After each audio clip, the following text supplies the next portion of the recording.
Olá, pessoal, tudo bem? Sejam todos bem-vindos à nossa última semana, né, da disciplina de gestão de marketing. Estamos dando início aí à nossa última semana. Foram aí 5 semanas bem intensas, né? Com bastante conteúdo, bastante material para a gente poder estudar. E chegamos aí na nossa última semana e vamos finalizar essa última semana aí com chave de ouro, né? E nessa última semana a gente vai falar um pouquinho sobre as nossas aulas, né? Nós vamos falar um pouquinho sobre trade marketing, canais de distribuição, e vamos falar um pouquinho também sobre o marketing digital, tá? Para que a gente possa fechar a semana aí tranquilo, sem problema nenhum, tá bom? E aí, nessa aula 1 dessa nossa quinta semana, a gente vai começar a falar um pouquinho sobre a questão do trade marketing e sobre a questão dos canais de distribuição, né? De que maneira que a gente pode fazer com que o nosso produto ele chegue até o nosso cliente lá na ponta, que é quem realmente ele precisa, né? Quando a gente fala com relação ao trade marketing, né, a gente fala que é uma estratégia de marketing que ela é focada no posicionamento das mercadorias de forma bem estratégica nos pontos de venda, né? Então, o trade marketing ele visa estimular o consumo de produtos nos diferentes canais de distribuição, seja no varejo ou seja no atacado. Então, de que maneira que eu vou posicionar a minha mercadoria dentro do ponto de venda, né, para que eu possa, de alguma forma, estimular o consumo desses produtos pelos meus clientes. Então, a maneira como que eu me exponho, a maneira com que eu exponho os meus produtos, a maneira que é organizado os meus produtos, a maneira que é mostrado os meus produtos, isso vai fazer com que a gente tenha essa diferença dentro de qualquer posicionamento de mercado. E aí eu não falo só de... Porque normalmente a primeira coisa que vem à nossa cabeça é a questão da de um supermercado, né? E não, todas as lojas, todos os tipos de lojas, elas são trabalhadas e a gente trabalha com relação a esse posicionamento desses produtos. Então, não fique apenas se atentando a essa questão dos supermercados em si. É uma estratégia voltada para a exposição estratégica desses produtos no canal de venda, principalmente nas empresas de varejo, porque as empresas de varejo é onde os produtos eles ficam expostos. Então, o público-alvo ele consegue visualizar adequadamente os seus produtos em prateleiras, em gôndolas, em diversos setores, né, os produtos que são ofertados. Então, mais do que simplesmente eu dar visibilidade, essa vertente do trade marketing é uma estratégia de posicionamento dentro do mercado. Então, eu escolho o local. Tiago, mas isso aí quem escolhe a empresa, o local, quem escolhe a empresa? Não, muitas dessas questões, né, muito do posicionamento na onde o meu produto vai hoje dentro da empresa, isso é definido junto com o dono da rede, junto com o dono do supermercado, junto com o dono da loja de material de construção, junto com o dono do mercadinho, por exemplo, um mercadinho pequeno que às vezes tem na sua cidade. Mas como que a gente faz isso? Muitas das grandes empresas, elas pagam para colocar os produtos expostos nos melhores locais. E aí vai muito dessa identificação do seu posicionamento nesse mercado, do seu público, quem que é o seu público, identificar o seu público, identificar quem são as pessoas que vão consumir o seu produto. Esse seu produto ele precisa estar perto de qual produto? Ele está linkado a qual produto? Né? Ele está linkado ao qual a que produto para que eu possa chegar. Eu acho que eu já falei isso na aula passada, né? Para que a gente possa, às vezes, comprar se eu quiser fazer um cachorro quente hoje, que são utensílios, que são produtos simples, né? Se eu quiser fazer um cachorro quente hoje, eu preciso andar ao supermercado inteirinho, né? Eu entro, eu vou pegar o pão, aí lá na outra ponta eu pego a salsicha no frio, na outra ponta eu pego a maionese, na outra ponta eu já pego uma Coca-Cola, um refrigerante, e aí eu passo o supermercado, eu perpasso o supermercado inteirinho. Para que se faz isso, gente? Isso é uma vontade para poder criar. Por que quando a gente vai fazer compras em supermercado e vai com uma lista já pré-determinada, as nossas compras elas são realizadas de maneira mais rápida, né? E aí você acaba que a maneira com que o produto é exposto, ele vai te induzindo a consumir aquele produto. Então, o trade marketing é isso também, né? Ele vai te induzir, né? Porque ele vai colocar o produto visível e vai fazer com que você tenha interesse em adquirir aquele produto. E aí eu não falo só dos adultos, né? Eu falo das crianças também. Se vocês perceberem os produtos mais infantis, os produtos, eles ficam na altura das crianças. Então, as crianças, elas passam, elas estão enxergando o produto porque ele está visível na visão da criança. Se você vai para o caixa poder pagar, por exemplo, você tem vários produtos ali que são produtos do seu dia a dia que talvez você esqueceu de pegar e não pegou, né?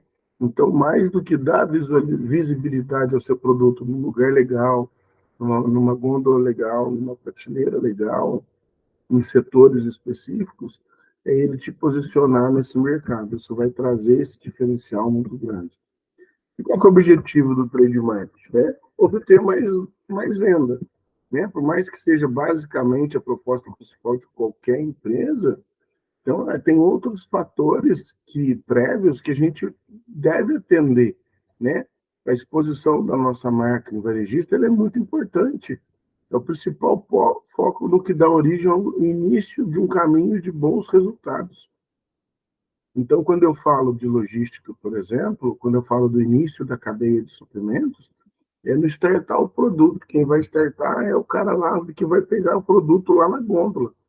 E para ele pegar esse produto lá na gôndola, lá na prateleira, o meu produto ele precisa estar muito bem exposto. Então, mais do que expor esses produtos em canais variados, é importante que os pontos de venda sejam realmente aqueles que façam sentido à estratégia da empresa. E aí eu lembro, na época da faculdade, que eu participei de uma pesquisa de mercado, na onde a gente falava sobre as embalagens de refrigerante. A pesquisa era sobre embalagem. Então veio um instituto de São Paulo, contratou a gente na época da faculdade, para que a gente pudesse fazer essa pesquisa. E aí tinha diversos produtos que nós vemos hoje, refrigerante pequenininho, em lata menor, 3 litros, 2,5, 1,5, garrafa, né? Então, a pesquisa era para entender se você consumir aquele tipo de produto, se você achava interessante consumir aquele tipo de produto e aonde você poderia encontrar aquele tipo de produto, né? Ah, eu vou num barzinho, você vai pedir um refrigerante de 2 litros? Não, não vou. Não é o perfil daquele lugar. Então, não é uma estratégia da empresa, por exemplo, não é só expor, não é ter produtos específicos. É o mesmo produto, ele é um refrigerante, mas ele vai estar em canais de distribuição diferentes, em pontos de venda que sejam interessantes para aquela empresa. Senão, realmente, ele não vai conseguir vender, né? Ele não adianta eu colocar esse produto aqui que eu não vou vender. Não, mas é uma marca tal, marca A, top. Tudo bem, pode até ser a marca A, top, mas eu não vou conseguir vender esse produto nesse sentido. Então, o trade marketing ele tem práticas que fortalecem a marca justamente por uma união de vários fatores, né? Então, presença nos pontos de venda que o público-alvo busca, inovação em relação ao mercado, uma boa exposição dentro dos pontos de venda, né? O espaço dividido com outros concorrentes, saber dividir o espaço, né? Ações de destaque dentro dos canais de distribuição. E quando eu falo de espaço dividido, é legal porque nem sempre todo supermercado ele tem o repositor. Quem faz a reposição é o cara que é o repositor da empresa, né? Então precisa tomar muito cuidado na hora dessa reposição para que você não invada o espaço do seu concorrente, né? Porque são produtos característicos e você está expondo o mesmo produto, às vezes num espaço pequeno. Então você tem que, ó, o seu espaço é esse, o seu lugar é esse, você precisa expor o seu produto nesse espaço, né? Aí eu coloquei duas fotos de exemplos de montagem, tá vendo? Uma loja de ferramenta, na onde eu tenho aqui as ferramentas organizadas, e aqui um supermercado, exemplo de um supermercado, né? Na onde você coloca os produtos todos organizados, e a função do cara que repõe essa mercadoria é olhar tudo isso, ver se essa exposição está sendo feita da maneira correta, tá? Então, o trade marketing, daí, primeiro, definir os objetivos, eu preciso criar condições, implementações de ações lá no ponto de venda, lá no PDV, monitorar essa execução, reconhecer a equipe, implementar planos aí de melhorias legais. Então, fazem parte desse ciclo de implementações de padrões de trade marketing dentro da empresa. E aí, definir os canais de distribuição ideal, né? Se a gente pudesse responder sem pensar muito, a gente perguntaria, né? Tem mercadoria sendo vendida nos melhores varejistas da cidade ou nos lugares certos? A questão, a gente sabe que nem sempre o local de maior destaque é onde está o seu público. Então, primeiramente, é muito importante que vocês definam quem são as pessoas, quem é o seu público-alvo, né? E quais os varejistas esse público-alvo ele frequenta, para que aí eu crie o meu canal de distribuição. Então, só assim a empresa vai saber qual canal de distribuição realmente haverá maior chance de conseguir um bom volume de venda, já que lá está o seu consumidor. Então, a partir disso, o trabalho que inicia de negociação e de bom relacionamento, porque a gente precisa criar uma relação entre distribuição e indústria, né? Eu preciso ter esse elo. A gente fala de marketing de relacionamento hoje, por exemplo, e esse elo e essa preocupação, ele precisa acontecer. A localização exata do negócio deve levar em consideração a proximidade com os clientes do público-alvo, para que a gente possa entregar mais rápido. Então, a proximidade junto com o meu fornecedor, a facilidade de acesso, de estacionamento. Por que isso, gente? Porque eu posso trabalhar com o estoque de terceiros. Eu não preciso trabalhar com estoque alto dentro da minha empresa. Eu trabalho com o estoque de um atacadista, por exemplo. Se ele me entrega todos os dias aqui na cidade de Varginha, por que eu vou manter em alto estoque de produtos que eu sei que não tem tanto giro? Ele entrega todos os dias, então não preciso. E aí os atores dentro do processo de distribuição, né? O produtor, o distribuidor e o consumidor. O produtor é aquele que se preocupa em criar os produtos, né? O distribuidor é a pessoa que vai organizar para distribuir o consumidor uma variedade de produto muito coerente, e o consumidor é aquele que vai consumir o produto lá na ponta. E dentro da cadeia de suprimentos e dentro do marketing, o que é a função, né? A gente precisa, de alguma maneira, induzir essas pessoas a comprar esse meu produto. Eu preciso, então, uma das funções do marketing é fazer essa indução, né? Eu preciso induzir esse meu produto, esse meu cliente a consumir esse produto. Depois que eu induzir esse meu cliente a consumir esse produto, eu preciso satisfazer, né? Eu preciso comercializar esses meus produtos. Depois eu tenho serviços de pós-venda, né? E depois eu tenho serviço de informações nos sentidos contrários aí. Então, o que acontece? Eu não posso, de alguma forma, trabalhar sem ter isso muito claro, né? Eu preciso ter isso muito claro, tá? Então, eu preciso induzir, eu preciso atender essa demanda, fazer o serviço de pós-venda e ter essas informações. A gente fala, por exemplo, de canais verticais, né? São os canais que eram tradicionalmente vistos numa primeira fase como estruturas mercadológicas verticais, onde a responsabilidade ela é sendo transferida de um segmento da cadeia para outro. Então, um exemplo aí do pequeno varejo, da fábrica para o atacadista, para o varejo e para o consumidor.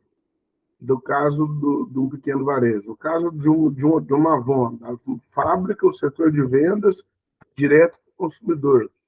Um grande varejo. Da fábrica por varejo e para o consumidor. Tiago, exemplo de um grande varejo. Carrefour é um grande varejo, né? Walmart é um grande varejo, né? Você já sai direto da fábrica, já vai para esse varejo e já vai para atender esse consumidor. A escolha do canal ela não é realizada no fim do processo de planejamento da empresa, tá, gente? Mas ela deve ser formulada como parte integrante de sua estratégia competitiva geral. Eu não posso pensar em só como o meu produto vai chegar de uma maneira só lá no final, tá? Eu preciso pensar desse produto chegar antes, tá bom? Os canais híbridos, uma parte das funções ao longo do canal executada em paralelo por dois ou mais elementos dessa cadeia de suprimentos e negocia a venda de seus produtos diretamente com os setores de compras de grandes empresas. E aí, o que eu faço? Eu tenho a indústria, né? E essa indústria, o setor de vendas dessa indústria, ela vai atender grandes varejos, então a indústria não tira da mão dela essa responsabilidade para atender grandes varejos, tá? Eu tenho um distribuidor exclusivo, na onde ele vai ter que cumprir meta, na onde ele vai ter que vender, na onde ele vai ter que entregar. E eu tenho unidades de serviço, por exemplo, de pós-venda para todos esses atendimentos. Então, a indústria ela não tira da mão, por exemplo, de atender um grande varejo. Eu sou a Brastemp, eu vou atender Casas Bahia direto, por exemplo. Eu não vou atender Casas Bahia através de um distribuidor externo. Não, quem vai atender Casas Bahia vai ser o departamento meu de vendas da minha fábrica, da Panasonic, da Gradiente não, da Panasonic, da Brastemp. Então, vai atender isso direto. E outros comércios, para que eu não tenha, que não precise ter uma equipe muito grande, eu atendo esse diretamente para um distribuidor externo. Os canais múltiplos incorrem em função da diversidade de consumidores, né? Então, aí eu tenho fabricante 1, 2 e o 3, e eu tenho aí intermediários, então eu posso comprar, o cliente pode comprar de vários tipos de fabricante, né? De vários tipos de processo, e eu tenho aí canais de distribuição com intermediários no meio. Então, do fabricante 1, 2 e 3, vai para o intermediário e ele atende lá na ponta. Esse é um exemplo clássico de um atacadista, por exemplo, onde ele compra de diversos fornecedores e eu dou a possibilidade para o meu cliente para que ele possa comprar os meus produtos diretamente. Beleza? Então é isso, pessoal. A gente finaliza a nossa aula de número 1 da nossa semana 5 aí, e já que a gente se encontra na aula de número 2. Valeu? Um abraço.